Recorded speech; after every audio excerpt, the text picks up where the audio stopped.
Hello everyone, I'm Saket Bajpayee, Director of Prayas Physics Classes, Dehradun.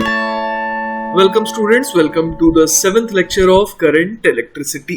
चलिए तो शुरुआत करते हैं इस लेक्चर की बाय अंडरस्टैंडिंग कि एमीटर से जब हम लोग मेजरमेंट लेते हैं तो वहां पर एरर की गुंजाइश क्यों आती है और कितना एरर हो सकता है ना। जैसे कि मान लीजिए आप ये लेफ्ट वाली सर्किट को देखिए, लेफ्ट वाली सर्किट में कोई भी एमीटर नहीं लगा था, है ना। और इस समय आई की वैल्यू कितनी हो जाएगी, E upon R plus small R. यहाँ पर स्मॉल आर क्या है, ये है इस बैटरी का इंटरनल रेजिस्टेंस और ये कैपिटल आर है एक्सटर्नल लोड रेजिस्टेंस। तो आई की वैल्यू आ रही है E upon R plus R.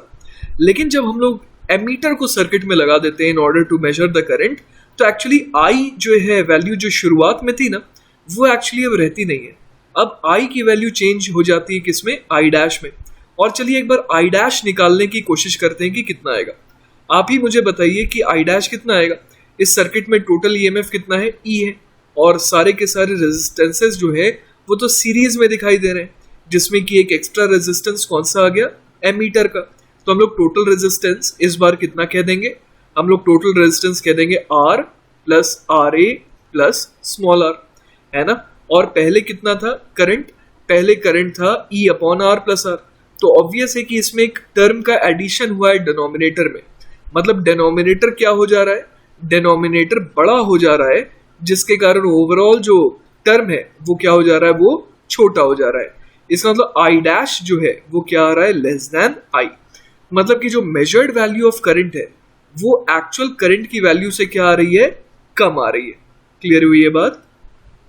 तो अब आ रहा होगा आपको समझ में ये बात कि जितना आर ए छोटा होगा ना, आर ए जितना कम होगा उतना ही परफेक्ट हमारा करंट आएगा, है ना। तो इसीलिए हम लोग कहते हैं कि आर ए को, है ना, आर ए को क्या होना चाहिए, R A should be as less as possible. और आर ए जितना जीरो को टेंड करे, है ना, R A should tend to zero. और अगर आर ए की वैल्यू एग्जैक्टली जीरो हो जाती है, वो तो स्पेशल केस हो जाएगा, वो तो आइडियल केस हो जाएगा। तो वैसे केस में जो एमीटर होता है उसे हम लोग कहते हैं आइडियल एमीटर। तो हम लोग क्या कह सकते हैं, फिलहाल हम लोग कह सकते हैं कि इस मेजरमेंट में कितने का एरर आया, तो एरर आया आई माइनस आई डैश का, है ना। यही तो एरर हुआ। और इसके साथ हम लोग एक नेगेटिव साइन भी लगा देंगे। ऐसा क्यों, क्योंकि इस बार जो एरर आएगा वो कैसा आएगा, नेगेटिव आएगा, क्योंकि जो वैल्यू मेजर हुई वो कैसी हुई, इस बार कम हुई, है ना। तो हमारा फाइनल आंसर क्या हो गया कि error in the measurement by ammeter जो है वो कितना आएगा, minus of I minus I dash, या फिर आप सिंपली क्या बोल सकते हैं, आई डैश माइनस आई, जो कि कैसा टर्म होने वाला है, एक नेगेटिव टर्म होने वाला है। ऑलराइट, चलिए तो अब आ जाते हैं error in the measurement by voltmeter निकालने पर। तो पहले देखिए हमारे पास जो सर्किट था उसमें अपने को ए और बी पॉइंट के बीच में क्या निकालना था, पोटेंशियल डिफरेंस। तो जब यहाँ पर वोल्टमीटर नहीं लगाए थे तब हम लोग अगर देखें कि पोटेंशियल डिफरेंस कितना रहा होगा, तो उसके लिए पहले अपने को करंट चाहिए था। तो करंट कितना आ गया, E upon R plus R. अब इस करंट को हम लोग किससे मल्टीप्लाई कर देंगे, कैपिटल आर से। तो अपने को क्या मिल जाएगा, potential difference across A B. तो वी कितना आ जाएगा, वी आ जाएगा E upon R plus small R multiplied by capital R, है ना। तो ये पहले केस में हमारा क्या आ गया, पोटेंशियल डिफरेंस आ गया, है ना। आप देखिए ये वाला टर्म सिंप्लीफाई होकर के और क्या बन सकता है, ई अपॉन, यहाँ पर अगर मैं आर से न्यूमरेटर और डिनोमिनेटर दोनों को ही डिवाइड कर दूं तो देखिए क्या आ जाएगा, 1 plus small R upon capital R, है ना। ये हमारा टर्म बना जब हम लोगों ने वोल्ट मीटर को यहाँ पर लगाया नहीं था और उस समय हमने पोटेंशियल डिफरेंस देखा। अब आते हैं सेकेंड केस में, जब हम लोगों ने ये सोचा कि चलिए एग्जैक्टली पोटेंशियल डिफरेंस कैलकुलेट करते हैं यूजिंग वोल्ट मीटर। तो उस केस में आप देखिए कि क्या हो जा रहा है, वोल्ट मीटर जब पैरेलल में आएगा तो उसका कुछ तो रेजिस्टेंस होगा ना।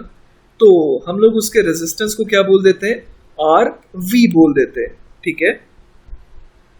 तो आप देखिए इस बार ये जो आई डैश है वो कितना आ जाएगा, वो आ जाएगा ई डिवाइडेड बाय, अब आर और आर वी इसका भी रिजल्टेंट लेना होगा।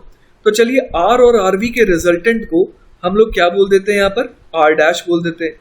ये देखिए यहाँ पर मेंशन्ड है ना, आर वी और आर ये दोनों तो पैरेलल में, तो आर डैश कितना हो जाएगा, R R V upon R plus R V. तो आई डैश कितना हो जाएगा, E upon R dash plus R. अब आप देखिए पोटेंशियल डिफरेंस वी डैश कितना हो जाएगा, उसको निकालने के लिए हम लोग सिंपली क्या कर देंगे, आई डैश को मल्टीप्लाई कर देंगे इस पूरे के इक्विवेलेंट रेजिस्टेंस से, मतलब कि आर और आर बी का जो इक्विवेलेंट रेजिस्टेंस आएगा उससे मल्टीप्लाई कर देंगे सिंपली। तो I dash into R dash करना है। अब आई डैश भी हमने निकाल लिया और आर डैश भी हमने निकाल लिया। तो जब इन दोनों को हम लोग जब इन दोनों को मल्टीप्लाई करेंगे, है ना, I dash into R dash, तो देखिए कैसा टर्म बनेगा। तो ये टर्म सिंपली बन जाएगा कितना, आई डैश को हमने लिख दिया E upon R dash plus R और उसको आर डैश से मल्टीप्लाई कर दिया, तो E R dash upon R dash plus R. अब इस पूरे टर्म को आर डैश से डिवाइड कर दीजिए, तो ये कितना बन जाएगा, E upon one plus R upon R dash. तो अब देखिए कंपेयर करते हैं ना, ये वाले टर्म को और ये वाले टर्म को कंपेयर करते हैं, इन दोनों में कंपैरिजन ड्रॉ करना है। तो आप देखिए यहाँ पर हमें पता है कि जब पैरेलल में ऐड करते हैं ना, जैसे कि पहले सिर्फ क्या था, पहले सिर्फ ये आर था, अब हमने आर को आर बी के साथ क्या किया, पैरेलल में ऐड किया। तो पैरेलल में ऐड करने पर क्या होता है कि जो रिजल्टेंट है वो दोनों से ही क्या होता है, छोटा होता है। जैसे हम लोग ये गारंटी के साथ बोल सकते हैं कि आर डैश जो है वो लेस देन आर वी भी होगा और आर डैश जो है वो लेस देन आर भी होगा, क्योंकि इन दोनों का एडिशन पैरेलल में हुआ है। तो हम लोग ये देख पा रहे हैं कि यहाँ पर जो आर डैश है ना, वो किससे छोटा है, वो आर से छोटा है। क्लियर हुई ये बात। तो हम लोग ये समझ पा रहे हैं कि R dash is less than capital R. तो अब देखिए हम लोगों को बेसिकली बस ये कंपेयर करना है कि अगर आर डैश आर से छोटा है तो उस केस में कौन ज्यादा होगा ना, लेफ्ट वाला या फिर राइट वाला।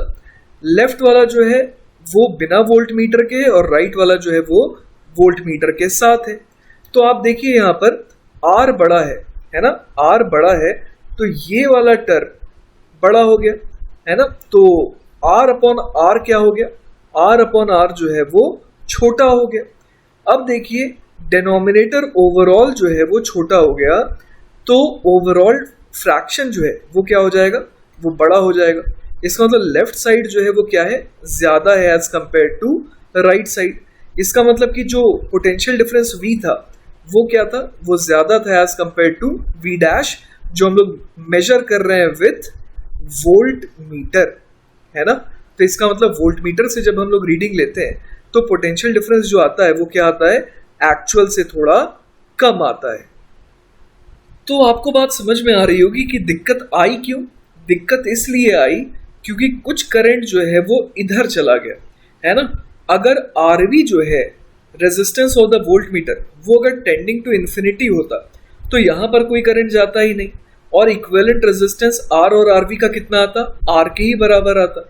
तो हम लोग इसीलिए चाहते हैं कि जो वोल्ट मीटर है उसका रेजिस्टेंस कितना हो, जितना ज़्यादा हो उतना अच्छा है। और अगर आइडियल वोल्ट मीटर की बात करें तो हम लोग बोलेंगे कि अगर जो वोल्ट मीटर है, ऑब्वियसली वो पॉसिबल नहीं है, पर हम लोग कहते हैं कि अगर आपको आइडियल वोल्ट मीटर बनाना है तो आपको आपको उसका रेजिस्टेंस कितना रखना होगा, इनफाइनाइट रखना होगा। ऑलराइट, चलिए तो अब नेक्स्ट सवाल देखते हैं। सवाल का इनफैक्ट पहला पार्ट है, find the potential drops across the two resistors shown. तो ये जो पार्ट है ये पहले वाले डायग्राम के लिए है। तो चलिए पहले ए पार्ट को निपटा देते हैं। अपने को दिख रहा है कि बैटरी का ईएमएफ कितना है, 100 वोल्ट है, और दो रेजिस्टर्स हैं 300 ओम और 200 ओम के, दोनों के अक्रॉस अपने को पोटेंशियल ड्रॉप्स निकालने हैं। तो सबसे पहले ये देखिए करंट इस सर्किट में कितना दौड़ रहा होगा, आई बराबर हम लोग कितना बोल देंगे, ईएमएफ अपॉन आर नेट, है ना। तो ईएमएफ कितना है, 100 वोल्ट का है, उसको डिवाइड किससे कर दें, 300 प्लस 200 दैट इज 500 ओम से। तो ये कितना आ जाएगा, ये आ जाएगा 1/5 एम्पियर। इसका मतलब ये तो पता चल गया कि सर्किट में करंट कितनी है। अब जैसे कि मान लीजिए 300 ओम के अक्रॉस पोटेंशियल डिफरेंस निकालना है, तो कैसे निकालें, सिंपली आई इंटू आर कर देते हैं। तो 1/5 एम्पियर को मल्टीप्लाई कर देंगे 300 ओम से, तो क्या आ जाएगा, ये आ जाएगा 60 वोल्ट, है ना। तो 60 वोल्ट का पोटेंशियल ड्रॉप है 300 ओम के अक्रॉस, और ऑब्वियस है कि 200 ओम के अक्रॉस 40 वोल्ट का आएगा। क्यों ऐसा, क्योंकि ईएमएफ 100 वोल्ट था, 300 ओम के अक्रॉस अगर 60 वोल्ट का पोटेंशियल ड्रॉप आ रहा है तो बचा हुआ 40 वोल्ट का पोटेंशियल ड्रॉप किसके अक्रॉस आएगा, 200 ओम के अक्रॉस आएगा। तो हमारा आंसर क्या हो जाएगा, 300 ओम के अक्रॉस आ रहा है 60 वोल्ट और 200 ओम के अक्रॉस आ रहा है 40 वोल्ट, है ना। तो ये हमारे सवाल के पहले पार्ट का जवाब हो गया। चलिए तो अब आ जाते हैं सवाल के सेकंड पार्ट में, और सेकंड पार्ट में क्या बोला गया है, a voltmeter of resistance 600 ohm is used to measure the potential drop across the 300 ohm resistor, what will be the potential drop. तो अब सवाल में एक छोटा सा ट्विस्ट है, इस बार एक वोल्ट मीटर भी आ गया है ना। तो ऐसा आप सोच सकते हैं यहाँ पर कि अगर मैं 600 ओम और 300 ओम का इक्विवेलेंट निकालूं और इसे R डैश कह दूं, लेट अस से ये बना दिया मैंने R डैश, और यहाँ पर क्या है, यहाँ पर है 200 ओम, है ना। और यहाँ से मैंने वापस से वही वाला बैटरी दिखा दिया। तो अब देखिए यहाँ पर क्या होगा, यहाँ पर अपने को पहले तो R डैश निकालना होगा, तो चलिए R डैश निकाल लेते हैं। R डैश हो जाएगा 600 इंटू 300 अपॉन 600 प्लस 300, है ना। तो ये कितना हो जाएगा, ये हो जाएगा 200 ओम। तो जैसा कि आप देख पा रहे हैं R डैश की वैल्यू आ गई 200 ओम। तो इसका मतलब कि अगर मैं इस पॉइंट का नाम A कह दूं, इस पॉइंट का नाम B कह दूं और इस पॉइंट का नाम C कह दूं, तो जैसा कि हम लोग देख पा रहे हैं कि दोनों रेजिस्टेंसेस आइडेंटिकल लग रहे हैं, तो दोनों के अक्रॉस ऑब्वियस है कि पोटेंशियल ड्रॉप बराबर बराबर आएगा। ओवरऑल ईएमएफ 100 वोल्ट का है, तो पोटेंशियल ड्रॉप 50 वोल्ट और 50 वोल्ट का आएगा। क्लियर हुई ये बात। तो हम लोगों ने क्या देखा यहाँ पर कि जब वोल्टमीटर लगा दिया गया तो पोटेंशियल डिफरेंस जो है, जो कि पहले कितना आ रहा था 60 वोल्ट का आ रहा था, वो क्या हो गया, घट करके कितना हो गया इस बार 50 वोल्ट हो गया, है ना। तो इस बार हमारा जवाब क्या हो जाएगा, 50 वोल्ट एंड 50 वोल्ट। चलिए तो नेक्स्ट सवाल देखते हैं। सवाल है the EMF E and the internal resistance small R of the battery shown are 4.3 volt and 1 ohm respectively. The external resistance capital R is 50 ohm. The resistances of the ammeter and voltmeter are 2 ohm and 200 ohm respectively. अब सवाल का पहला part है find the reading of the 2 meters, है ना। और second part पे आएंगे इसके बाद, पहले तो पहले पार्ट को निपटा लेते हैं। पहले पार्ट में देखिए अपने को डेटा क्या क्या दे रखा है, ईएमएफ दे रखा है 4.3 वोल्ट, स्मॉल आर की वैल्यू दे रखी है 1 ओम, और इसके अलावा कैपिटल आर दे रखा है 50 ओम, और अपने को क्या दे रखा है, रेजिस्टेंस ऑफ एमीटर बराबर 2 ओम और रेजिस्टेंस ऑफ वोल्ट मीटर बराबर 200 ओम, है ना। तो ये डेटा अपने को दे रखा है। अब देखिए अपने को क्या निकालना है, रीडिंग ऑफ द 2 मीटर्स।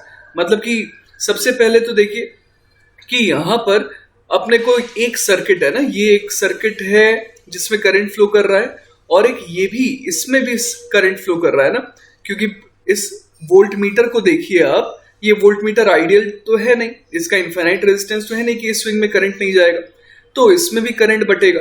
तो करंट मान लीजिए आई यहां से जा रहा था, तो यहां से कितना जाएगा, यहां से जाएगा लेट अस से कि IV, इसको IV नाम दे देते हैं, और यहां से जा रहा है लेट अस से I डैश। तो एमीटर कितना करंट मेजर करेगा, वापस से देखिए जब करंट रिकम्बाइन हो जा रहा है तो उसे एमीटर मेजर कर रहा है।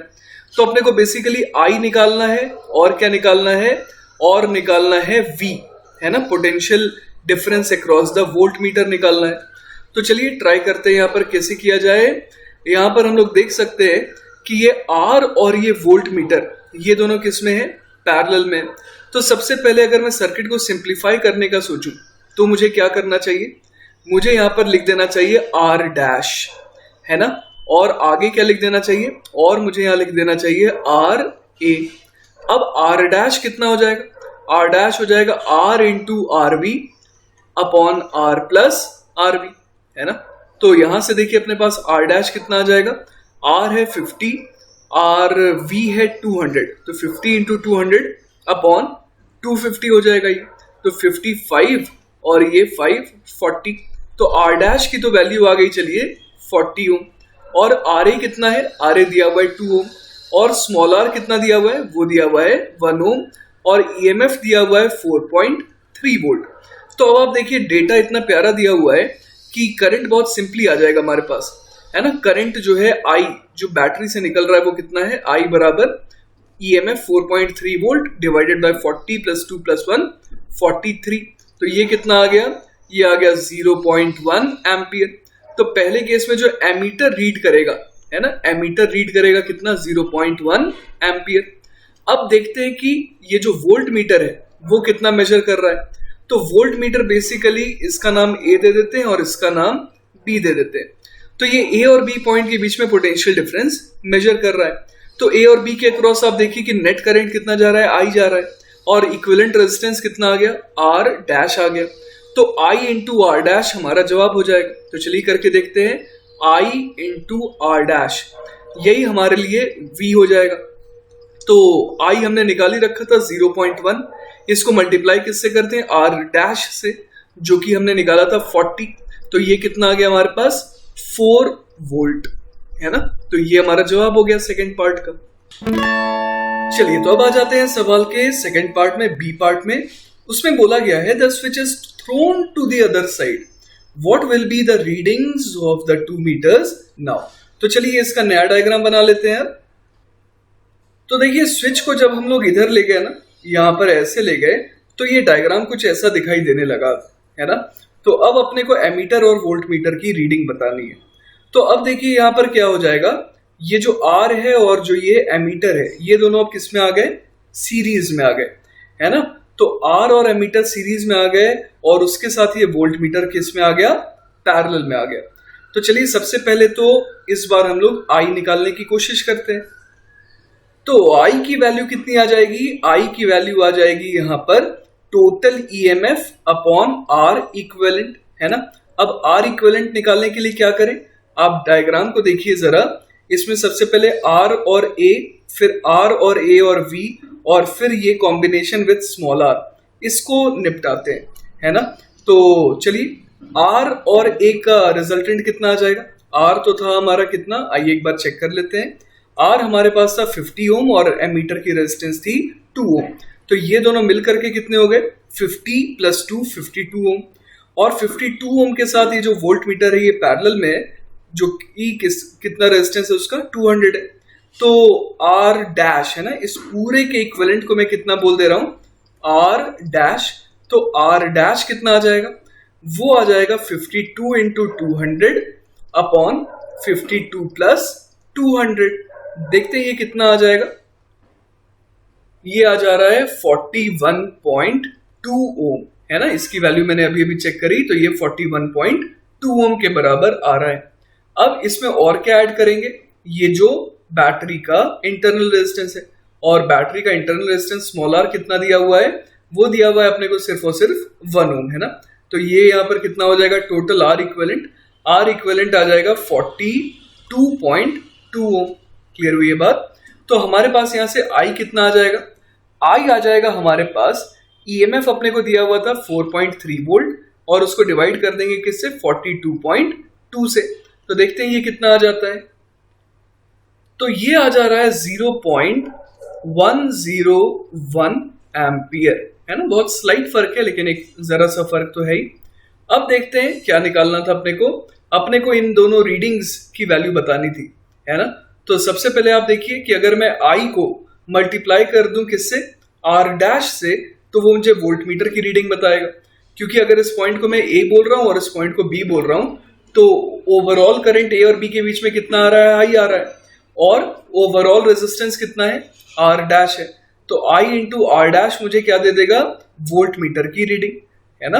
तो चलिए आई इंटू आर डैश निकालने की कोशिश करते हैं। यहाँ पर आई हमारे पास आ ही गया 4.3 अपॉन 42.2, इसको मल्टीप्लाई कर देते हैं आर डैश से, जो कि है 41.2।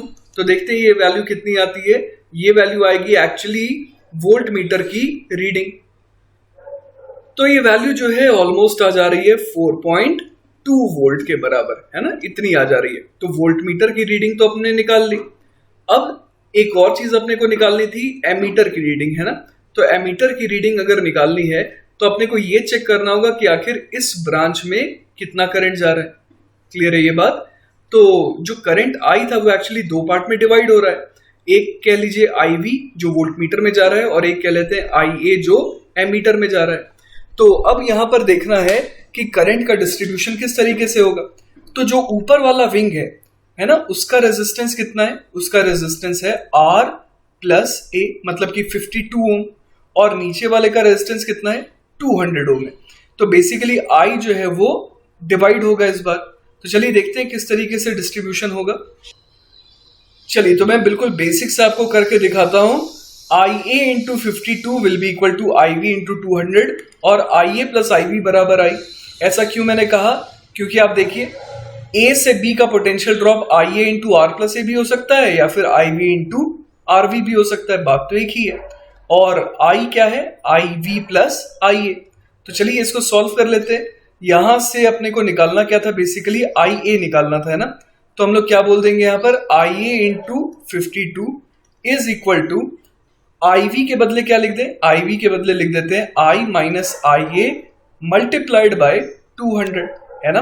तो यहां से देखिए अपने पास क्या आ जाएगा? 52 IA is equal to 200 I minus 200 IA। तो यहां से क्या आ गया अपने पास? 252 IA is equal to 200 into I। तो यहां से फाइनली देखिए अपने को IA मिल जाएगा, जो कि एमीटर की रीडिंग भी होगी, वो हो जाएगी 200 इंटू I डिवाइडेड बाय 252। तो देखिए मैंने यहाँ पर वैल्यूज भर दी है। I की वैल्यू 4.3 अपॉन 42.2 I थी, तो मैंने यहाँ पर भर दिया और इसको कैलकुलेट करने पर ये वैल्यू आ जा रही है 0.08 एम्पियर। तो यही हमारे एमीटर की रीडिंग कहलाएगी। क्लियर है ये बात? चलिए तो नेक्स्ट टॉपिक देखते हैं, वो है मीटर ब्रिज। और मीटर ब्रिज जो है वो एक्चुअली एप्लीकेशन होता है व्हीटस्टोन ब्रिज का। इसमें देखिए हम लोग क्या यूज करते हैं, जैसा कि आप A और C पॉइंट देख रहे हैं ना, A और C पॉइंट के बीच में एक वायर होती है जिसकी लेंथ एग्जैक्टली 1 मीटर होती है और इसका क्रॉस सेक्शनल एरिया यूनिफॉर्म होता है। और हम लोग इसे क्लैंप करके रखते हैं बिटवीन 2 थिक मेटल स्ट्रिप्स जो कि बेंट होते हैं एट राइट एंगल्स, है ना। ये जो आपको यहाँ पर L शेप के यहाँ पर दिख रहे हैं मेटल स्ट्रिप्स, ये इनकी बात हो रही है, ठीक है। और देखिए यहाँ पर क्या लिखा है, the end points where the wire is clamped are connected to a cell E through a key K1। आप देख सकते हैं यहाँ पर, है ना, A और C जो है इससे कनेक्ट किया गया है एक बैटरी से, और यहाँ पर एक की भी है ना, ताकि सर्किट को ओपन क्लोज किया जा सके। The metal strip has 2 gaps across which resistors can be connected। ठीक है, तो यहां पर हम लोग देख पा रहे हैं कि यहां पर बीच में गैप रखा गया है, जिसके कारण यहां पर एक ये R और एक ये S, ये दोनों रेजिस्टेंसेस को लगाया जा सकता है। One end of galvanometer is connected to mid point of the metal strip। बिल्कुल मिड पॉइंट पर देखिए यहां पर इस तरीके से लगाया जाता है, ठीक है। और क्या लिखा है, is connected to the midpoint of the metal strips between the gaps। The other end of the galvanometer is connected to a jockey which can slide over AC to make electrical connections by its knife edge। यहाँ पर क्या होता है कि जो galvanometer है ना, मतलब कि यहाँ से हम लोगों ने क्या अटैच किया था, एक गैल्वेनोमीटर कनेक्ट कराया था, और उसके बाद जो इसका दूसरा हिस्सा है जो गैल्वेनोमीटर से निकल रहा है, उसको हम लोग जो है एक जॉकी की मदद से स्लाइड करवाते हैं एसी वायर पर। क्लियर है ये बात? अब यहां पर R जो है वो अननोन होता है, जिसे हम लोग को डिटरमिन करना होता है, और S जो है वो स्टैंडर्ड रेजिस्टेंस होता है जो कि पता होता है हमारे को। अब हम लोग इस तरीके से यहाँ स्लाइड कराते जाते हैं सच दैट कि एक ऐसा पॉइंट मिल आ जाए जिसके जहां पर रखने पर जॉकी को क्या हो, गैल्वेनोमीटर में कोई भी डिफ्लेक्शन शो नहीं हो, है ना। तो मान लीजिए कि वो लेंथ L1 है, A से D की लेंथ उसमें L1 हो गई, तो ऑब्वियस है कि D से C के बीच की दूरी कितनी हो जाएगी, 100 सेंटीमीटर माइनस L1, क्योंकि मैंने 1 मीटर का स्केल लिया था ना, ये जो AC वायर है ये तो 1 मीटर की है। तो अब आप देख रहे हो कि अगर बीच में कोई गैल्वेनोमीटर रीडिंग नहीं शो कर रहा है, तो इसका मतलब क्या हो गया होगा, इसका मतलब ये हो गया होगा कि R और 100 माइनस L1 का जो रेजिस्टेंस है multiplied, this should be equal to, मतलब R into resistance of 100 minus L1, है ना, this should be equal to S into resistance of L1। तभी तो ऐसा हो रहा होगा, व्हीटस्टोन ब्रिज वाला कॉन्सेप्ट लगा दिया मैंने। अब देखिए आपको ये ध्यान आ रहा होगा कि R बराबर होता है रो L बाय A, है ना। अब इस वायर के लिए देखिए हर जगह रो और A तो यूनिफॉर्म है, तो रेजिस्टेंस जो है वो डायरेक्टली प्रोपोर्शनल टू लेंथ हो जा रहा है।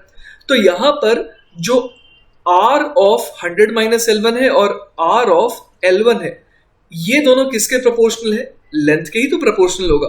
तो हम लोग सिंपली यहां पर क्या बोल सकते हैं, R multiplied by 100 minus L1 has to be equal to S multiplied by L1, है ना, क्योंकि दोनों के लिए जो प्रोपोर्शनैलिटी कांस्टेंट है रो बाय, वो तो दोनों ही तरफ सेम है बिल्कुल।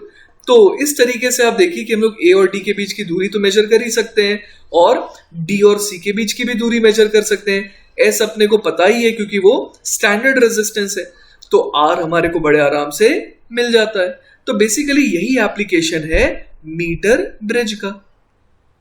तो देखिए फाइनली कंक्लूजन क्या आ गया, R into 100 minus L1 is equal to S into L1 जब हो जाएगा तो ये कौन सी कंडीशन होगी, ये होगी बैलेंस्ड कंडीशन, है ना। इस समय जो है गैल्वेनोमीटर में कोई भी डिफ्लेक्शन शो नहीं हो रहा होगा।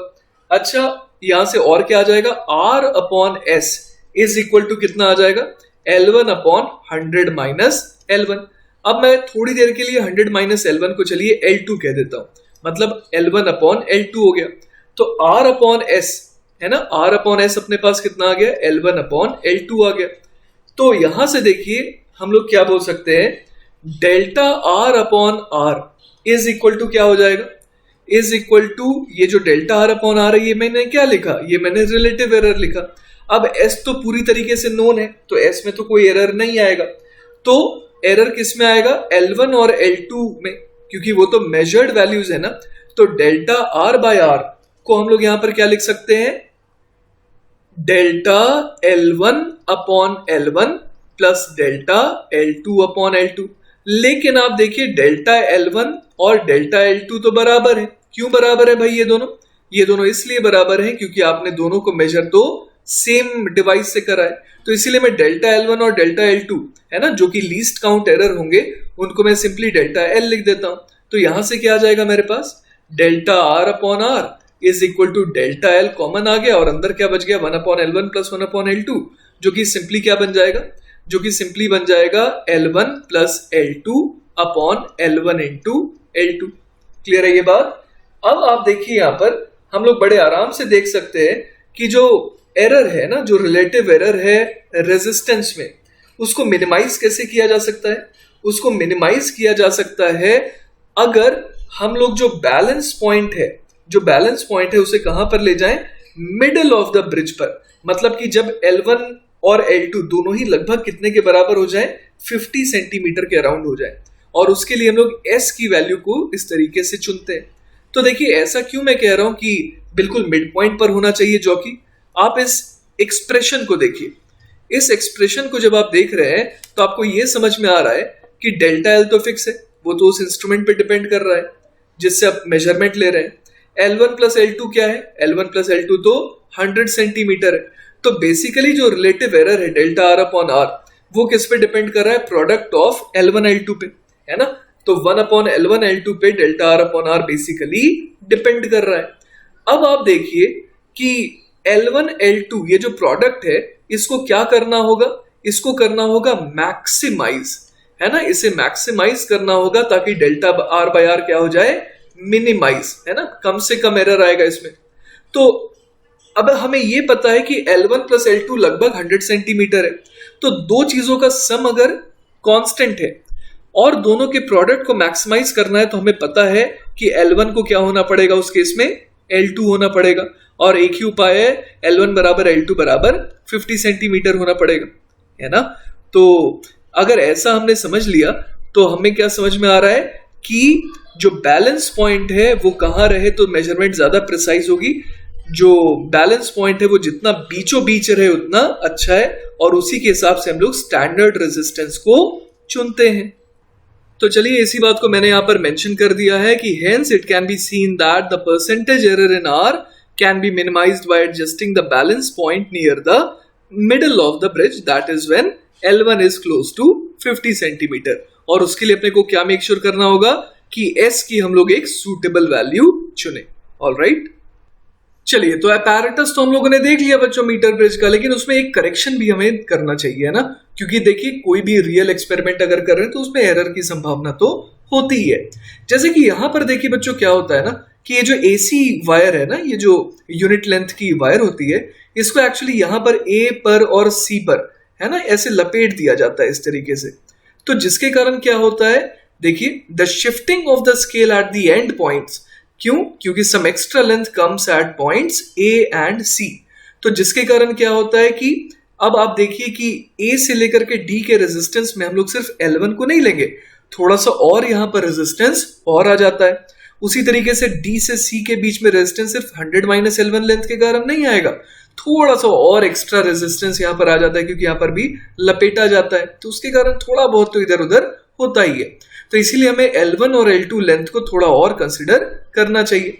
तो मान लेते हैं कि जो L1 लेंथ है ना, उसकी वजह से जो एक्स्ट्रा रेजिस्टेंस आ रहा है तो उसको हमें यहाँ पर कंसिडर करना पड़ेगा। उसी तरीके से जो L2 लेंथ है उसकी वजह से जो एक्स्ट्रा रेजिस्टेंस आएगा उसे भी हमें कंसिडर करना पड़ेगा। जनरली हम लोग L1 को अल्फा कह देते हैं और L2 को बीटा कह देते हैं। तो अब देखिए हमारा जो नया फॉर्मूला है, फॉर्मूला क्या लॉजिकली है, हम लोग उसे क्या कह सकते हैं यहाँ पर, पहले क्या आता था, पहले आता था R अपॉन S, है ना। R अपॉन S कितना आ जाता था पहले, L1 अपॉन 100 माइनस L1। लेकिन अब हमें क्या करना होगा, ऊपर भी अल्फा ऐड करना होगा और नीचे हमारे को बीटा ऐड करना होगा। अल्फा क्या कहलाता है, अल्फा कहलाता है लेफ्ट एंड करेक्शन, है ना। और इसी तरीके से आपको समझ में आ रहा होगा बीटा क्या कहलाएगा, बीटा कहलाएगा राइट एंड करेक्शन। क्लियर हुई ये बात। चलिए बच्चों, तो इस एंड करेक्शन को ना बहुत अच्छे से समझने के लिए हम लोग एक सवाल लेते हैं। सवाल है, in a meter bridge if we use 100 ohm and 200 ohm resistances in left and right gap respectively, we get null deflection at L1 equal to 33 centimeter from left end. If we interchange the resistances, है ना, अब हम लोगों ने R को S बना दिया और S को R बना दिया, इस तरीके से हम लोगों ने यहाँ पर फ्लिप कर दिया। तब क्या बोला है, the null deflection was found to be at L2 equal to 67 centimeter from left end. The end corrections at left and right end are alpha and beta respectively, और अपने को अल्फा और बीटा ही बताने हैं। तो चलिए, जैसा कि हम लोग देख पा रहे हैं यहाँ पर अपने को एंड करेक्शन तो कंसिडर करना ही पड़ेगा। तो सबसे पहले शुरुआत वाला केस लेते हैं, जब नल डिफ्लेक्शन कहां पर मिल रहा था, एट L1 बराबर 33 सेंटीमीटर, है ना। L1 बराबर 33 सेंटीमीटर पर अपने को क्या मिल रहा था, नल डिफ्लेक्शन मिल रहा था। तो इस केस में हम लोग क्या कह सकते हैं, R की वैल्यू उस समय कितनी ले लें, R की वैल्यू हम लोग ले लेंगे 100 और S की वैल्यू ले लेंगे 200, है ना। तो यहां पर क्या लिख सकते हैं, 100 मल्टीप्लाइड बाय, अब ये वाली लेंथ कितनी हो जाएगी, 100 माइनस L1 तो होगी, दैट इज 67 तो होगी, लेकिन उसमें बीटा और ऐड करना पड़ेगा क्योंकि यहाँ का एंड करेक्शन बीटा है। तो क्या लिख देंगे यहाँ पर 67 plus beta, this should be equal to क्या होना चाहिए, अब इन दोनों को क्रॉस मल्टीप्लाई कर देते हैं, 200 multiplied by L1 plus alpha, L1 कितना है 33, तो उसमें अल्फा और जोड़ देते हैं। तो ये पहले जो डेटा दिया हुआ था उसके हिसाब से हमने ये इक्वेशन बना दी है। अब चलिए दूसरी इक्वेशन की तरफ बढ़ते हैं। जो सेकंड केस है उसमें अपने को बोला गया है कि R की वैल्यू कितनी लेनी है 200 और S की वैल्यू लेनी है 100, और उसमें अपने को क्या दिया है कि इस बार L2 की वैल्यू 67 सेंटीमीटर आ रही है ना।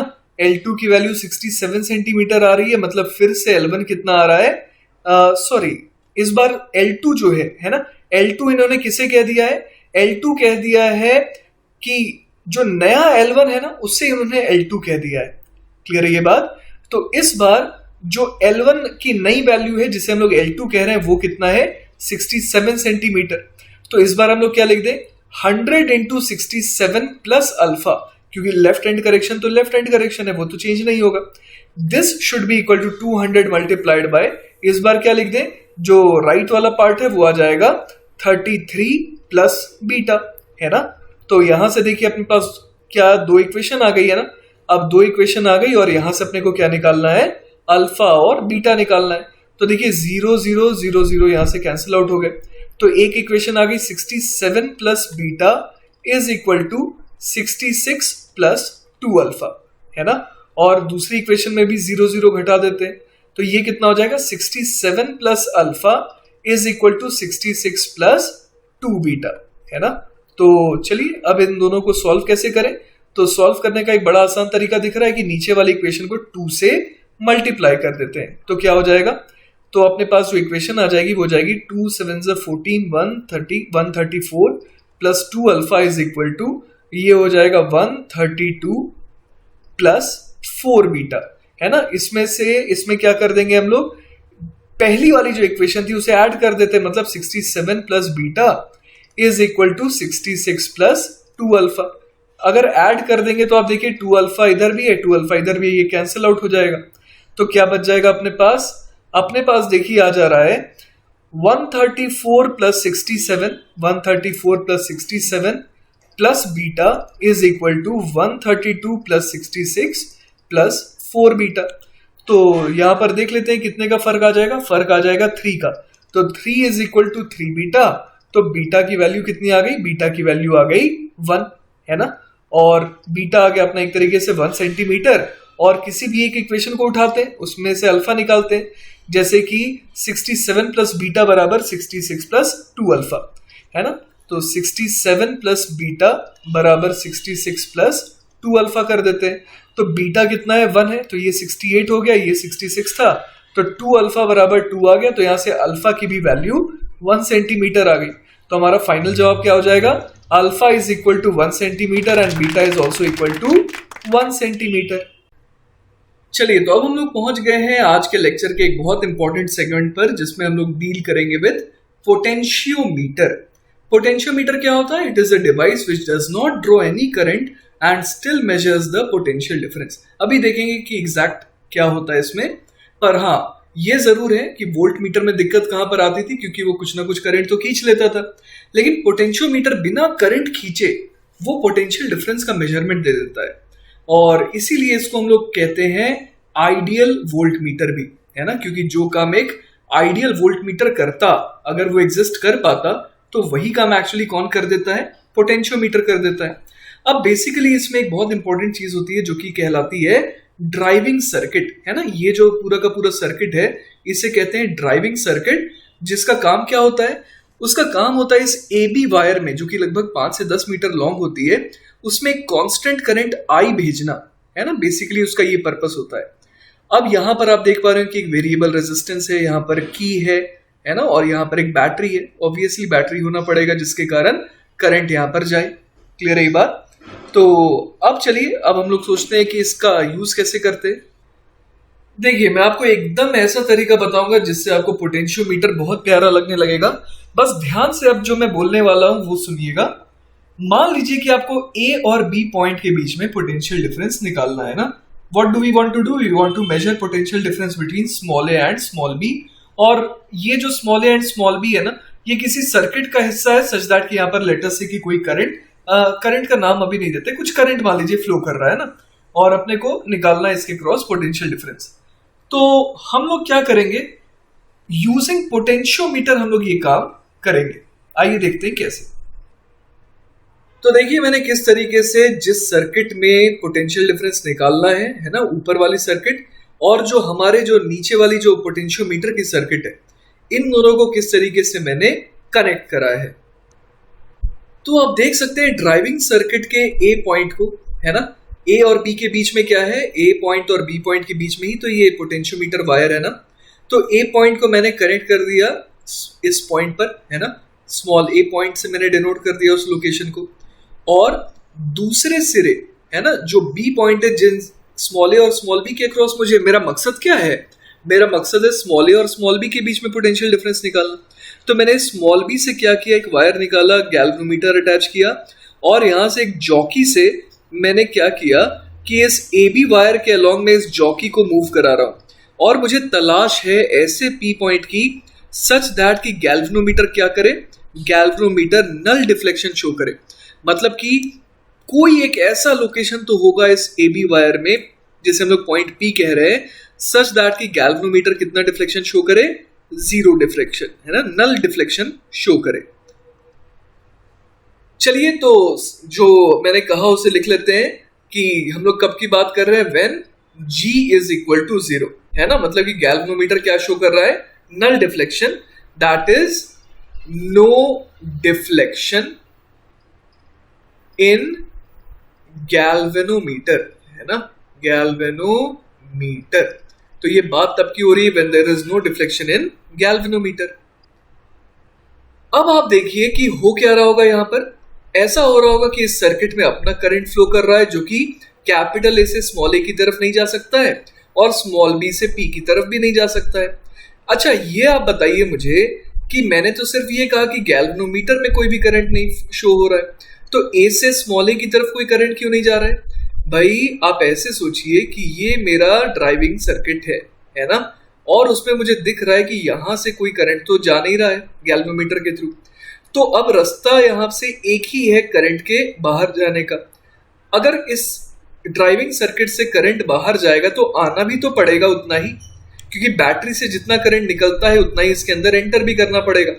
तो हमें यह समझ में आ रहा है कि अगर इस ड्राइविंग सर्किट से करंट बाहर जा रहा है तो उसे लौटने का भी रास्ता होना चाहिए, लेकिन ये दूसरा रास्ता जो लौटने का हो सकता था वो तो अवेलेबल है ही नहीं। तो इसका मतलब ना ड्राइविंग सर्किट में करंट आ सकता है कहीं बाहर से, ना करंट जा सकता है। क्लियर हुई ये बात? तो इसीलिए हम लोग कह रहे हैं कि उस मोमेंट पर क्या हो रहा होगा, उस मोमेंट पर ये जो ड्राइविंग सर्किट है ना, उसमें करंट अपना जो फ्लो हो रहा था जैसे पहले बिना कनेक्शन लगाए हो रहा था वैसा ही अभी भी हो रहा है। मतलब ये जो कनेक्शन जो मैंने दिखा रखा है ए से स्मॉल ए का, बी से स्मॉल पी का, इससे कोई भी फर्क सर्किट्स में नहीं पड़ रहा है। क्लियर है? तो चलिए इस मोमेंट पर मैं ऐसा बोल देता हूं, let V A B is equal to V naught. मैंने वी ए बी कितना कह दिया? वी नॉट कह दिया। और आपको ये साफ समझ में आ रहा होगा कि ये जो पोटेंशियल डिफरेंस है अक्रॉस ए एंड बी, उसमें कोई भी इफेक्ट नहीं पड़ रहा बाहर वाले सर्किट से जिसके अक्रॉस हमें पोटेंशियल डिफरेंस मेजर करना है। अब देखिए बच्चों कि मैं ये कह रहा हूं कि ये जो ए बी वायर है ना, ये पूरी की पूरी कैसी थी? ये बिल्कुल यूनिफॉर्म थी, है ना। तो उस हिसाब से हम लोग क्या कह सकते हैं कि as the wire is uniform the resistance of a piece of the wire is proportional to its length, क्योंकि आर बराबर होता है रो एल बाय ए। अब रो तो सेम है, एरिया भी सेम है, तो रो डायरेक्टली प्रोपोर्शनल किसके हो जाएगा? लेंथ के हो जाएगा ना। जितना ज्यादा लेंथ उतना ज्यादा रेजिस्टेंस। तो वही यहां पर लिख रहे हैं कि thus the potential difference across a wire is also proportional to its length, क्योंकि रेजिस्टेंस जितना ज्यादा होगा, आप ऐसे देखिए कि करंट तो फ्लो कर रहा है पूरे के पूरे वायर में कांस्टेंट, अब उसको जितना ज्यादा रेजिस्टेंस से मल्टीप्लाई करेंगे उतना ज्यादा उसके क्रॉस पोटेंशियल डिफरेंस आएगा।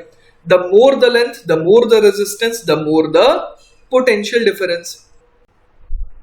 अब देखिए यहां पर मैं क्या बोल रहा हूं, मैं बोल रहा हूं कि if A B is equal to capital L, है ना, मतलब कि मैंने ए बी लेंथ को कितना कह दिया? कैपिटल एल कह दिया, और ए पी लेंथ को मैंने मान लीजिए कह दिया स्मॉल एल, है ना।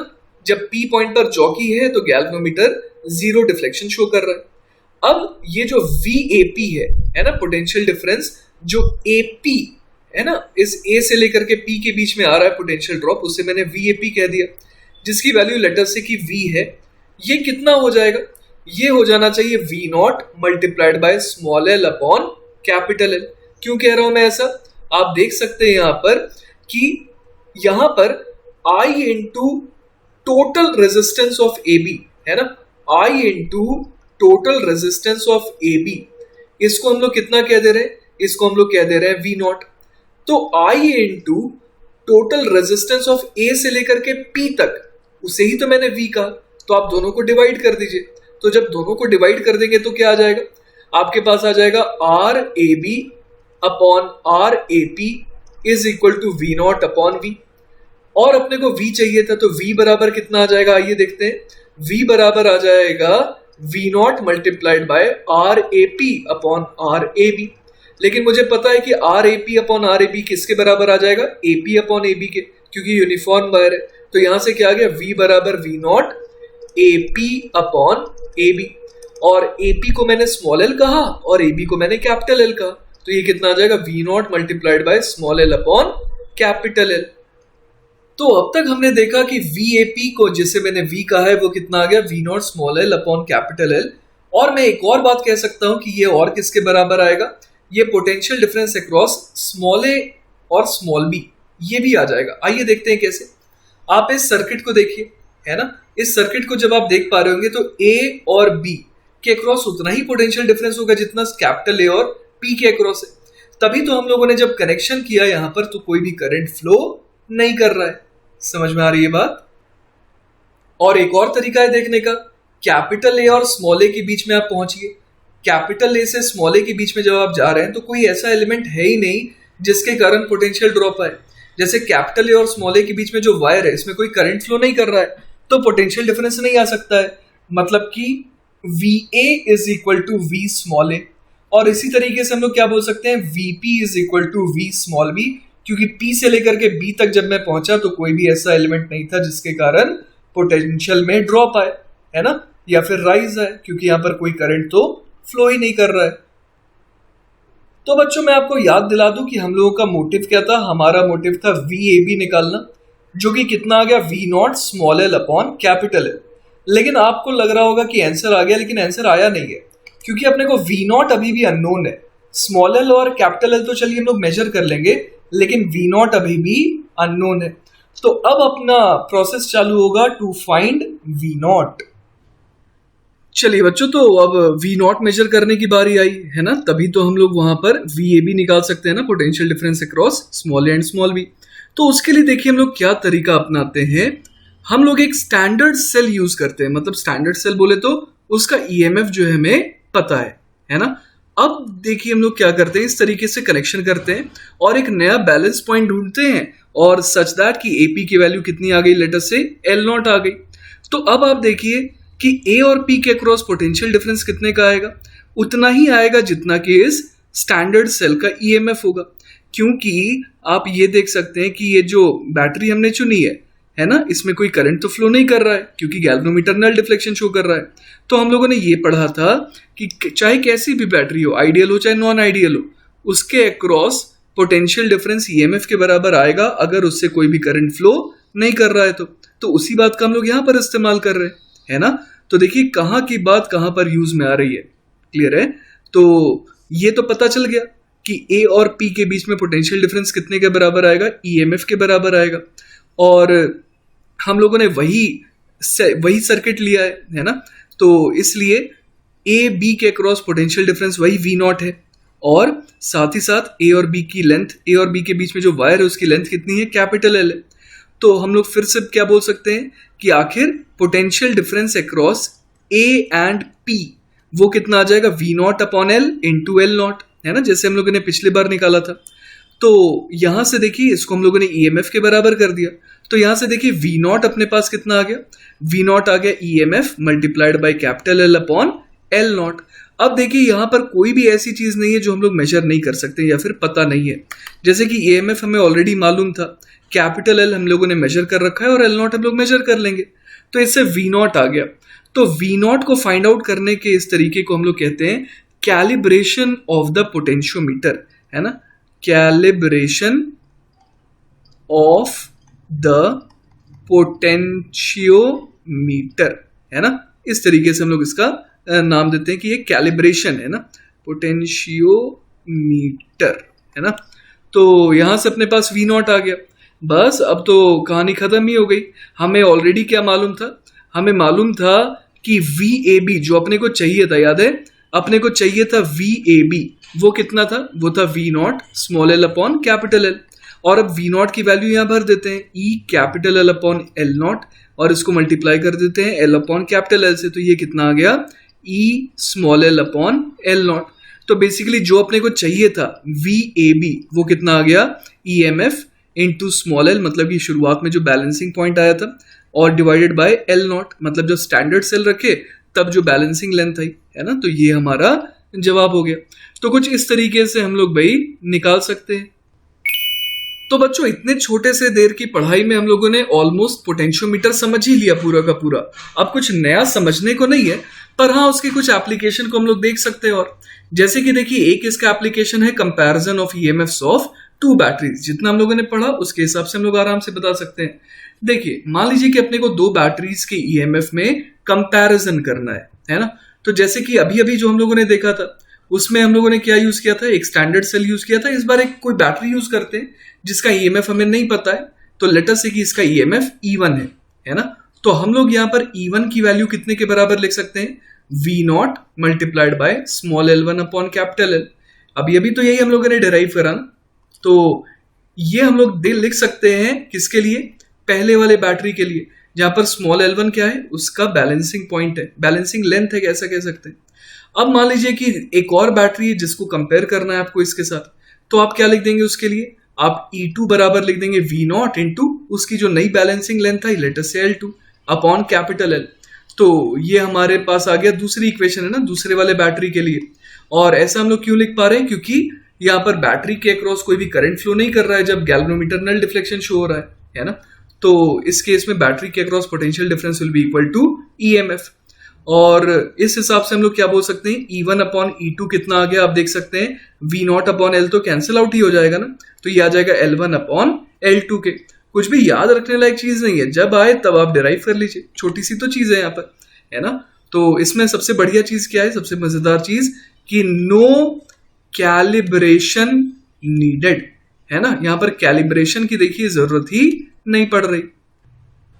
चलिए बच्चों एक और एप्लीकेशन देखते हैं कि कैसे हम लोग किसी बैटरी के इंटरनल रेजिस्टेंस को फाइंड आउट कर सकते हैं यूजिंग अ पोटेंशियोमीटर। देखिए यहां पर हम लोग क्या यूज करते हैं, एक रेजिस्टेंस यूज कर रहे हैं जो कि कैसा है, जो कि नोन है ना। तो देखिए ये तो हमारा ड्राइविंग सर्किट था, है ना। और उसके साथ हम लोगों ने क्या किया, उसके साथ हम लोगों ने यूज किया एक और सर्किट जिसमें वो जो बैटरी है जिसका इंटरनल रेजिस्टेंस हमें निकालना था उसको हमने यहाँ पर लगा दिया है। उसके अलावा एक रेजिस्टेंस यहाँ पर लगी हुई है और यहाँ पर एक की है ना। कभी हम लोग की को ओपन करेंगे और कभी क्लोज करेंगे डिपेंडिंग ऑन द सिचुएशन। तो शुरुआत में लेटर से कि प्लग की के इज ओपनड, है ना। तो शुरुआत में हम लोगों ने इसे ओपन रखा जिसके कारण ऊपर वाली सर्किट में कोई भी करंट फ्लो नहीं कर रहा है, क्योंकि हम लोगों ने एक ऐसा पॉइंट पी ढूंढा जो कि कैसा है, ऐसा पॉइंट है सच दैट की गैल्वेनोमीटर नल डिफ्लेक्शन शो कर रहा है। तो आपको समझ में आ रहा होगा कि ड्राइविंग सर्किट में इस तरीके से अपना मस्त करंट फ्लो हो रहा है, लेकिन जो ऊपर वाली सर्किट है वो तो वैसे भी अब ओपन हो गई, है ना। और साथ ही साथ गैल्वेनोमीटर नल डिफ्लेक्शन शो कर रहा है, इसका मतलब कि ए और बी के बीच में कोई भी करंट फ्लो नहीं कर रहा, है ना। तो पी पॉइंट हम लोगों ने ढूंढ लिया था सच दैट की गैल्वेनोमीटर नल डिफ्लेक्शन शो करे। लेट अस से कि एपी की वैल्यू, है ना, if AP is equal to small L आया तो हमें पता है कि ईएमएफ ये ई कितना हो जाएगा, ई हो जाएगा V naught into small L upon capital L. अभी अभी हम लोगों ने देखा था ना, बैटरी में इंटरनल रेजिस्टेंस रहेगी पर कोई फर्क नहीं पड़ रहा उससे, क्यों? क्योंकि करंट फ्लो करेगा तब तो पोटेंशियल डिफरेंस अफेक्टेड होगा। अभी जब करंट फ्लो नहीं कर रहा है बैटरी के थ्रू तो क्या होगा, there will be no difference between potential difference across the terminals of the battery as well as EMF, है ना। तो अब अगला काम क्या करते हैं, अब अगला काम हम लोग करेंगे कि की को हम लोग क्लोज कर देंगे। तो आइए क्लोज कर देते हैं। तो देखिए हम लोगों ने की को क्लोज कर दिया और फिर से क्या ढूंढा, एक पी डैश पॉइंट ढूंढा, है ना। पी डैश पॉइंट ढूंढा सच दैट की पी डैश क्या बन गया, न्यू बैलेंस पॉइंट, है ना। पी डैश हमारा नया बैलेंस पॉइंट है सच दैट की एपी डैश कितना आ रहा है इस बार एपी डैश एल डैश के बराबर आ रहा है। अब जरा देखते हैं यहां पर कि VA माइनस VB कितना आ जाएगा, है ना। तो VA माइनस VB निकालने के लिए क्या करें हम लोग, आप ये देख पा रहे हैं कि ऊपर वाले सर्किट में इस तरीके से करंट फ्लो करेगा, तो हम लोग ऊपर वाले रास्ते से चलते हैं ना। तो क्या लिख देंगे, V स्मॉल ए, फिर क्या आया, रेजिस्टेंस आया, और रेजिस्टेंस में हम लोग करंट के अलॉन्ग फ्लो कर रहे हैं तो पोटेंशियल का ड्रॉप आएगा। तो VA minus I into R is equal to क्या बोल दे, इज इक्वल टू बोल देते हैं VB के, जहां पर I मैंने क्या लिया है, ऊपर वाली सर्किट में फ्लो करने वाले करंट को लिया है, ठीक है। तो VA माइनस VB हमारे पास कितना आ गया, VA माइनस VB हमारे पास आ गया I इंटू कैपिटल R। अब I कैसे निकाले भाई, I निकालना तो बहुत आसान है, ये सारे के सारे रेजिस्टेंसेस कैपिटल R और स्मॉल r तो सीरीज में लगे हुए हैं ना। तो हम लोग I बराबर कितना बोल सकते हैं, I बराबर हम लोग बोल सकते हैं net EMF E divided by R plus small r। तो देखिए हमारे पास VA माइनस VB तो आ गया, है ना।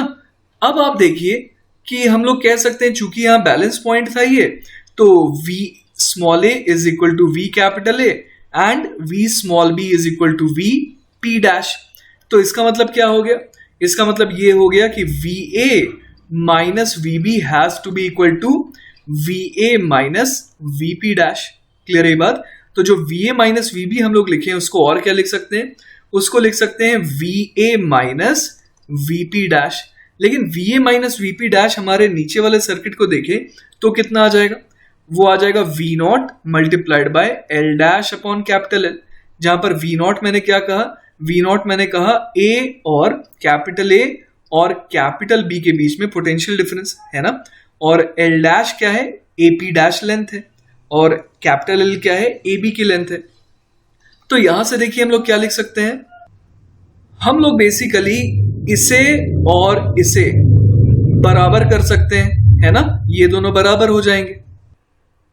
तो वही देखिए मैंने यहां पर लिख दिया है, लेकिन आपको याद होगा कि ईएमएफ बराबर और कितना आया था, small L V naught upon capital L. तो इस वैल्यू को यहां पर पुट कर देते हैं, तो हम लोग क्या लिख सकते हैं यहां पर, वी नॉट के बदले L E upon small L, फिर मल्टीप्लाई करना होगा L dash upon capital L से, और ये किसके बराबर, E R upon R plus R के आ जाएगा। तो ई से ई देखिए कैंसिल आउट हो गया, एल से एल भी कैंसिल आउट हो गया, तो क्या बच गया अपने पास आ गया L dash upon L is equal to R upon R plus small R, है ना, ये आ गया हमारे पास। तो यहां से क्या आ जाएगा, R plus small R is equal to R plus R into L dash is equal to R into L.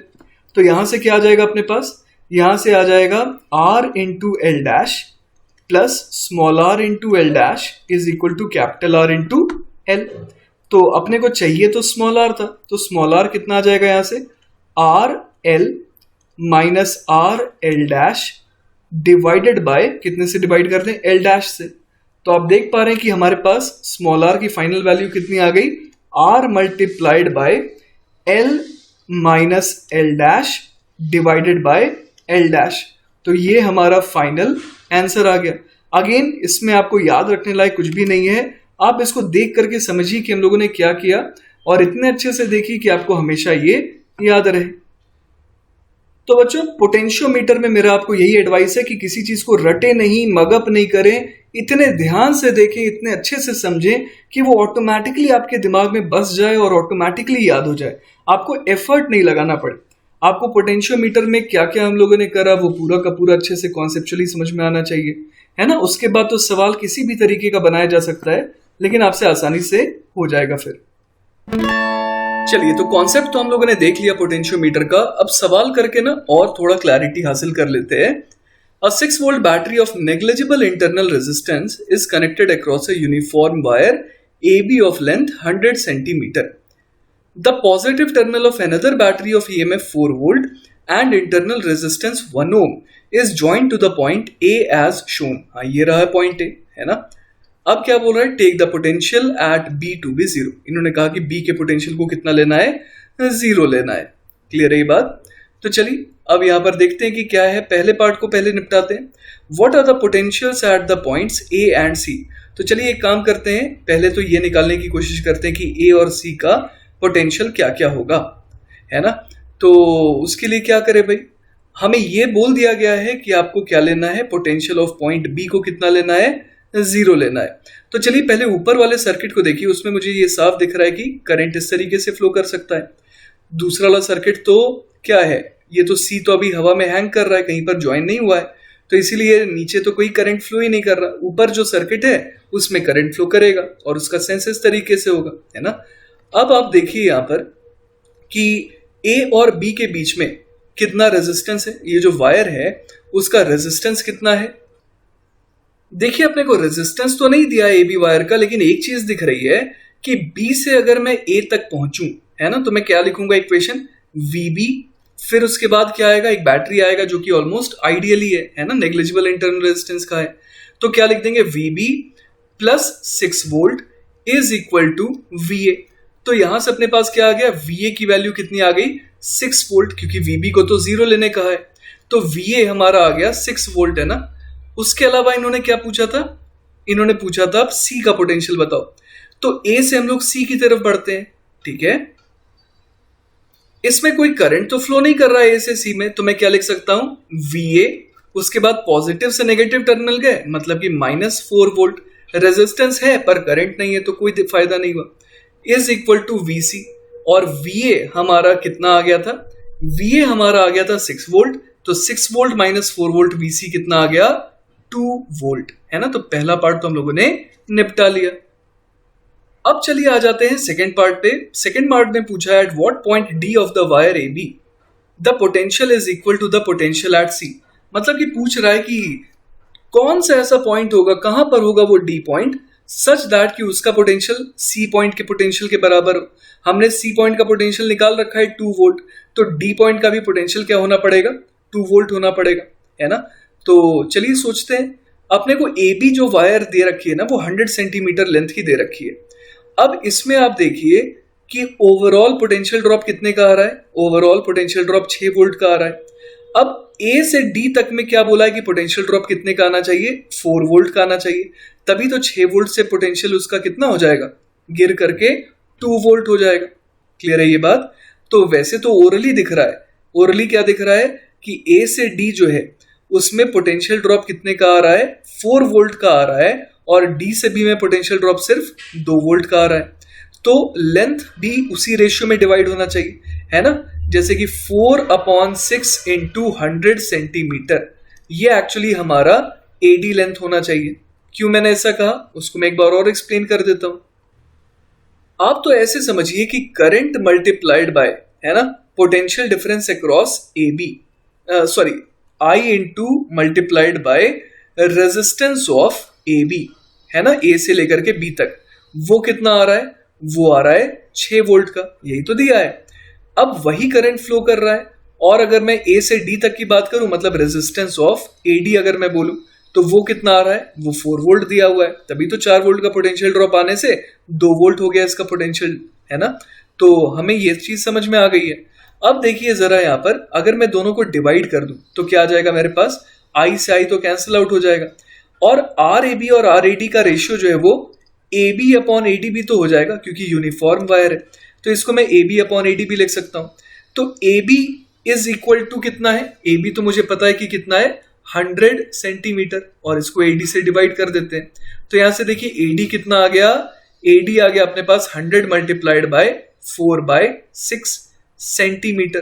तो फाइनल आंसर हमारा क्या हो जाएगा, यहां से देखिए ये हो गया 2 2 ज़ा 4, ये हो गया 2 3 ज़ा 6, तो ये हो जाएगा हमारा 66.7 सेंटीमीटर। तो हमारे दूसरे पार्ट का जवाब क्या हो जाएगा, 66.7 सेंटीमीटर। तो देखिए हम लोगों ने दूसरा पार्ट भी सॉल्व कर लिया। अब चलते हैं तीसरे पार्ट की तरफ। तीसरे पार्ट में क्या पूछा है, if the point C and D are connected by a wire, what will be the current through it. अरे सी और डी का जब पोटेंशियल सेम ही है तो उसे आप कनेक्ट कर भी देंगे तो क्या कोई फर्क पड़ेगा, कोई फर्क नहीं पड़ेगा। तो हमारा आंसर क्या हो गया, हमारा आंसर हो गया तीसरे पार्ट का 0। और अब आ जाते हैं सवाल के आखिरी पार्ट में। If the 4 volt battery is replaced by 7.5 volt battery, है ना, ये जो 4 वोल्ट की बैटरी थी उसे रिप्लेस किससे किया जा रहा है, 7.5 वोल्ट की बैटरी से। What would be the answers of parts A and B. तो चलिए पार्ट ए और पार्ट बी को फिर से सॉल्व करते हैं। तो अब जरा देखिए बैटरी यहां पर कितने वोल्ट की हो गई, 7.5 वोल्ट की हो गई, है ना। अब पहले पार्ट में क्या पूछा गया था, what are the potentials at the points A and C. तो सर्किट, ऊपर वाली जो सर्किट है उसको तो किसी बात से कोई फर्क नहीं पड़ रहा, तो ए पॉइंट का पोटेंशियल तो अभी भी कितना रहेगा, वी ए अभी भी रहेगा 6 वोल्ट्स, है ना। और उस हिसाब से हम लोग देखें तो सी पॉइंट का पोटेंशियल अब कितना हो जाएगा, इस बार फिर से देखें तो वी ए में इस बार कितने का ड्रॉप आएगा, 7.5 वोल्ट का ड्रॉप आएगा। तो वीसी, है ना, वीसी कितना आ गया, वीसी जो है वो आ गया 6 minus 7.5 which is minus 1.5 volt. तो सी पॉइंट का पोटेंशियल कितना आ गया, माइनस ऑफ 1.5 वोल्ट। अब देखिए अगर बी पार्ट को सॉल्व करना है कि at what point D of the wire A B the potential is equal to the potential at C, तो हम लोग कह सकते हैं कि ए का पोटेंशियल कितना है, ए का पोटेंशियल 6 वोल्ट है, बी का पोटेंशियल कितना है, 0 वोल्ट है, और सी का पोटेंशियल कितना हम लोगों ने निकाला, माइनस 1.5 वोल्ट। तो ए और बी के बीच में तो कोई ऐसा पॉइंट एग्जिस्ट करता ही नहीं है जिसका पोटेंशियल नेगेटिव हो, क्योंकि ए और बी के बीच में पोटेंशियल क्या कहां से कहां वेरी कर रहा है, 6 वोल्ट से लेकर के 0 वोल्ट तक। तो हमारा डी पार्ट का जो बी पार्ट है उसका जवाब क्या आ जाएगा कि नो सच पॉइंट एग्जिस्ट्स। चलिए तो बच्चों नेक्स्ट सवाल देखते हैं। सवाल है, consider the potentiometer circuit arranged as in the figure. The potentiometer wire is 600 centimeters long, और पहले पार्ट में क्या पूछा है, at what distance from the point A should the jockey touch the wire to get zero deflection in the galvanometer. और second part है, if the jockey touches the wire at a distance of 560 centimeter from A, what will be the current in the galvanometer. तो चलिए सबसे पहले ये देखते हैं कि जो ऊपर वाली सर्किट है ना, उसमें उस समय क्या हो रहा होगा, करंट आराम से फ्लो कर रहा होगा, वो नीचे नहीं जा रहा होगा, क्योंकि तभी तो वहां पर हम लोग क्या बोलेंगे कि गैल्वेनोमीटर में जीरो डिफ्लेक्शन हो रहा है। तो चलिए सबसे पहला काम ये करते हैं, लेट अस से कि वो पॉइंट P है जहां पर जब ये टच करेगा तो क्या होगा, गैल्वेनोमीटर में नल डिफ्लेक्शन शो होगा। तो ऑब्वियस है कि A और P के बीच में पोटेंशियल डिफरेंस कितने का आ जाएगा उस समय, अगर मैं नीचे वाले सर्किट से देखूं तो E/2 का आना चाहिए, है ना। अगर मैं P पॉइंट और A पॉइंट में पोटेंशियल डिफरेंस की बात करूं तो कितने का आना चाहिए पोटेंशियल डिफरेंस, E/2 का। क्यों, क्योंकि जो नीचे बैटरी है ना, उसमें कोई भी करंट फ्लो तो नहीं कर रहा है, तो इसका मतलब कि A और P के अक्रॉस पोटेंशियल डिफरेंस आना चाहिए E/2 का, है ना। तो यहां लिख देता हूं मैं VAP is equal to at that moment E/2 होना चाहिए। अब इसको सेव करके रख लेते हैं, ये हमारे पास एक इक्वेशन आ गई। अब बात करते हैं पहले वाले ऊपर वाले सर्किट के हिसाब से ना, उसमें पता है कि करंट इस तरीके से फ्लो कर रही है, और करंट कितना हो जाएगा, करंट हो जाएगा E अपॉन टोटल रेजिस्टेंस कितना है 15R plus R, that is 16R। तो करंट तो इतना हो गया, है ना। अब जरा ये देखिए कि 600 सेंटीमीटर लॉन्ग ये वायर है, क्लियर है ये बात। तो 600 सेंटीमीटर वायर अगर लॉन्ग है और ओवरऑल रेजिस्टेंस उसका कितना है 15R है ना। तो हम लोग यहां पर यूनिटरी मेथड लगा सकते हैं ना, हमें पता है कि 600 सेंटीमीटर वायर अगर लॉन्ग है तो उसका रेजिस्टेंस कितना है 15R है। लेट अस से कि उसकी लेंथ अब AP के बराबर हो गई, AP, तो AP length of the wire का रेजिस्टेंस कितना हो जाएगा 15R upon 600 multiplied by AP। तो ये क्या आ गया, ये आ गया रेजिस्टेंस ऑफ AP, है ना। तो अगर मैं इस करंट को E अपॉन 16R को रेजिस्टेंस ऑफ AP से मल्टीप्लाई कर दूं तो ये क्या दे देगा मुझे, potential difference across A and P, और वही कितना आना चाहिए E/2। तो चलिए इसे इसके साथ मल्टीप्लाई करके इसके बराबर कर देते हैं। तो देखिए बच्चों मैंने यहां पर लिख दिया है, E से E देखिए कैंसिल आउट हो गया, R से R भी कैंसिल आउट हो गया, तो AP अपने पास कितना आ गया, AP आ जाएगा 600 इंटू 16 डिवाइडेड बाय 15 टू ज़ा 30। तो ये कितना हो जाएगा 30 और ये 20, तो ये हो गया 320 सेंटीमीटर। इस मतलब A से P के बीच में दूरी कितनी होनी चाहिए 320 सेंटीमीटर। चलिए तो अब सवाल के दूसरे पार्ट पे आ जाते हैं। अगेन मैंने आपको कहा था कि एक बार आपने जब पोटेंशियोमीटर की वर्किंग समझ ली उसके बाद सवाल में कुछ भी नहीं है ना, बहुत इजी है सवाल। तो उसी तरीके से एक सवाल है बी पार्ट कि अगर मान लीजिए कि हमें ये कह दिया गया है कि 560 सेंटीमीटर अवे फ्रॉम ए हमने क्या किया, इस जॉकी को टच करा दिया है ना इस वायर पर, तो बोल रहा है कि भाई बताइए करंट इन द गैल्वेनोमीटर कितना होगा। तो चलिए ये हमारे लिए ना पोटेंशियोमीटर का सवाल इससे रह नहीं गया, अब ये हमारे लिए एक सर्किट का सवाल हो गया। आइए मैं आपको दिखाता हूं कैसे। तो देखिए बच्चों मैंने यहाँ पर इक्विवेलेंट सर्किट डायग्राम बना दिया है, और जैसा कि हमसे कहा गया था कि ये 560 सेंटीमीटर दूर टच कर रहा है ना, मतलब कि लेट अस से कि ये जो P पॉइंट है ये कहां पर है 560 सेंटीमीटर दूर है। तो हम लोग यूनिटरी मेथड से रेजिस्टेंसेस को डिवाइड कर सकते हैं। जैसे कि मुझे ये पता था कि A से लेकर के लेट अस से कि ये पॉइंट B है ना, तो A से B का रेजिस्टेंस कितना था 15R था, लेंथ 600 सेंटीमीटर थी तो रेजिस्टेंस 15R था। अब A से P के बीच की दूरी कितनी है 560 सेंटीमीटर, तो रेजिस्टेंस कितना हो जाएगा 15R अपॉन 600 मल्टीप्लाइड बाय 560, है ना। तो ये कितना हो जाएगा, ये हो जाएगा 0 से 0 गया 6, यहां पर कितना हो जाएगा, ये हो जाएगा हमारा 4 14 ज़ा 56, और ये हो जाएगा 15 4 ज़ा 60, 15 से 15 चला गया तो ये कितना आ गया, ये आ गया 14R, मतलब इसका रेजिस्टेंस 14R हो जाएगा और इसका रेजिस्टेंस स्मॉल r रह जाएगा। तो अब चलिए सॉल्व करने की कोशिश करते हैं इस सवाल को, कैसे सॉल्व करें भाई।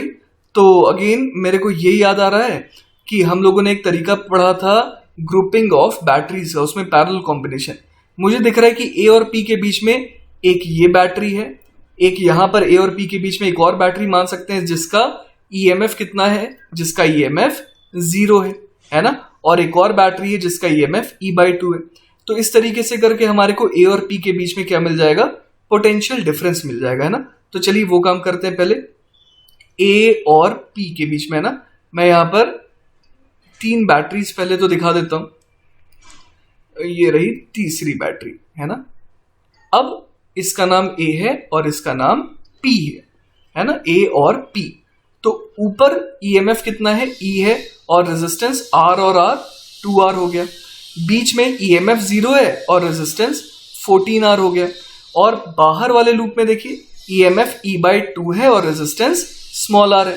तो चलिए इनका रिजल्टेंट निकालने की कोशिश करते हैं कि कितना आ जाएगा।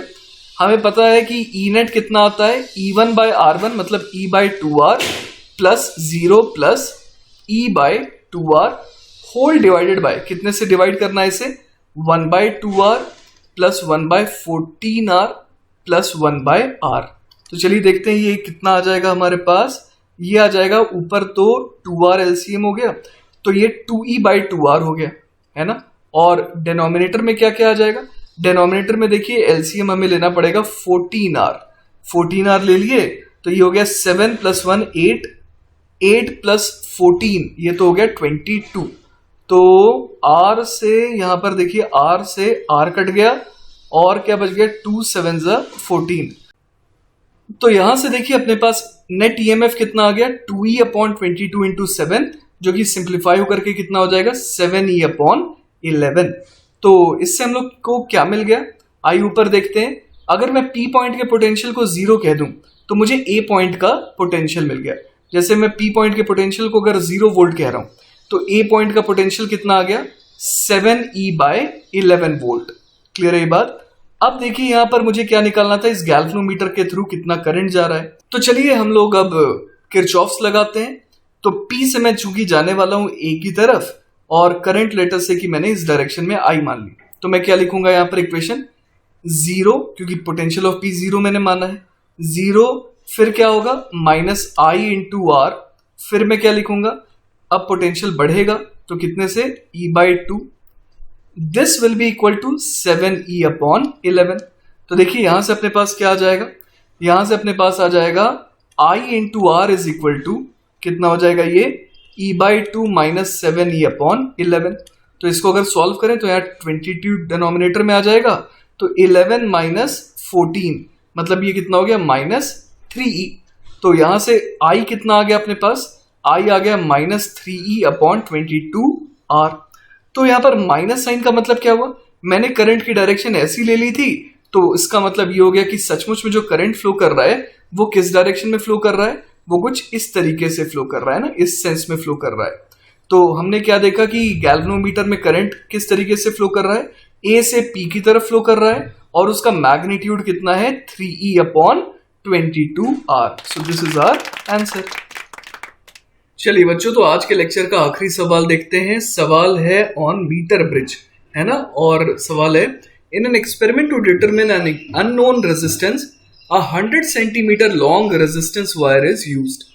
The unknown resistance is kept in the left gap and a known resistance is put into the right gap. The scale used to measure the length has a least count 1 mm. The scale used to, हाँ इसका कितना है least count 1 mm दिया हुआ है। Null point B is obtained at 40 centimeter from the left gap. Determine the percentage error in the computation of the unknown resistance. तो चलिए शुरुआत करते हैं इसकी डायग्राम से। तो जैसा कि आप सेटअप देख पा रहे हैं, यहां पर अपने को क्या निकालना है, percentage error in the computation of the unknown resistance, जो कि कैपिटल आर है ना। तो यहां पर हम लोग क्या क्या चीजें कह सकते थे, हम लोग कह सकते थे R multiplied by 100 minus L1 is equal to S multiplied by L1, है ना, ये तो हम लोग कह ही सकते हैं। अब अपने को R के ऊपर कमेंट करना है, तो सबसे पहले एक काम करते हैं, R को एक तरफ ले आते हैं। R बराबर कितना आ जाएगा, R बराबर आ जाएगा SL1/100 माइनस L1। क्लियर है ये बात। तो यहां से देखिए अपने पास डेल्टा R बाय R कितना आ जाएगा, S तो स्टैंडर्ड रेजिस्टेंस, इसमें कोई भी एरर नहीं है, तो एरर किस में आएगा, एरर आ जाएगा L1 के मेजरमेंट में और 100 माइनस L1 के मेजरमेंट में। तो क्या लिख देंगे यहाँ पर हम लोग, delta L upon L1 plus delta of 100 minus L1 upon 100 minus L1। इसे भी चलिए थोड़ी देर के लिए L1 ही बोल लेते हैं ना, डेल्टा L1 अपॉन L1। तो लेकिन अब मुझे पता है कि डेल्टा L1 कह लीजिए चाहे डेल्टा 100 माइनस L1 कह लीजिए, दोनों एक ही है। दोनों एरर क्यों आ रहे हैं, लीस्ट काउंट एरर आ रहे हैं, और कितना है वो 1 mm है। तो यहां से क्या आ गया, डेल्टा R अपॉन R, इसकी वैल्यू कितनी आ गई, इसकी वैल्यू आ गई delta L upon L1 plus delta L upon 100 minus L1। सही यहां तक। अब देखिए डेल्टा L की वैल्यू हम लोग भर देते हैं, यहां पर कितनी भर दें, 1 mm भर दें ना। 1 mm को हम लोग लिख सकते हैं 0.1 सेंटीमीटर। तो 0.1 अपॉन 40 प्लस 0.1 अपॉन 60 हो जाएगा ये। तो इसको अगर फर्दर सॉल्व करें तो हमारे पास क्या आ जाएगा, डेल्टा R अपॉन R, ये आ जाएगा अपने पास 1/10 बाहर निकाल लेते हैं, और ये बन जाएगा 1/40 प्लस 1/60। तो चलिए इसको कैलकुलेट करके देखते हैं कितना आ जाएगा ये। चलिए इसे फर्दर सिंप्लीफाई करते हैं, ये आ जाएगा 1/10, अंदर कितना एलसीएम हो जाएगा 240, और इधर कितना आ जाएगा 6 प्लस 4 मतलब कि 10। तो ये आ गया 1/240। अब अगर परसेंटेज है ना, परसेंटेज में बात करें तो कितना लिख देंगे, वो आ जाएगा delta R upon R into 100, मतलब कि 1/240 मल्टीप्लाइड बाय 100, और ये परसेंटेज में आ जाएगा। तो चलिए इसको कैलकुलेट करके देखते हैं कि ये कितना आ रहा है। तो कैलकुलेट करने पर मैंने देखा कि इसकी वैल्यू आ रही है लगभग 0.42%। तो यही हमारा फाइनल आंसर हो गया। तो बच्चों इसी के साथ हमारा ये जो टॉपिक था करंट इलेक्ट्रिसिटी, वो ऑलमोस्ट खत्म हो गया है। अब जो नेक्स्ट लेक्चर होगा उसमें हम लोग वापस से कैपेसिटर और करंट इलेक्ट्रिसिटी को कंबाइन करेंगे। तो majority of the current electricity का पोर्शन खत्म हो गया। तो अच्छे से इन टॉपिक्स को रिवाइज कर लीजिएगा ताकि आपसे होम असाइनमेंट के सारे सवाल हो जाए। टेक केयर बच्चों, बाय बाय।